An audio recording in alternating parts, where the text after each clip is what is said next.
Welcome to McPlum, simple solutions served daily. In this video, I will explain how to create an Angry Birds game. First, grasp the fundamental mechanics of a physics-based puzzle. Select a robust game engine, such as Unity or Godot, to build your project. Carefully plan your game's levels, unique characters, and all environmental elements. This foundational work is crucial for a smooth development process and a successful final product. Think about the core loop and player interaction from the start. Next, integrate a powerful physics engine to bring your game world to life. This engine will handle all realistic object interactions and destructions.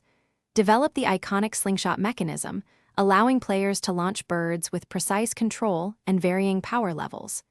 Ensure collision detection is accurate for birds, pigs, and all structural components. This core system is what makes the game engaging and challenging for players. Now focus on crafting compelling level designs. Each level should offer unique challenges and structural layouts, keeping players engaged.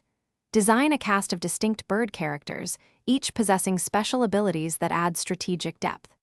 Create various pig enemies and destructible environmental assets, such as wood, ice, and stone, each with different resistances. Visual appeal and strategic depth are key here. Finally, refine the user experience with an intuitive interface. This includes clear displays for scores, easy-to-navigate menus, and a smooth level selection screen. Incorporate engaging sound effects for launches, collisions, and victories, alongside captivating background music. Thoroughly optimize game performance to ensure it runs smoothly across various devices.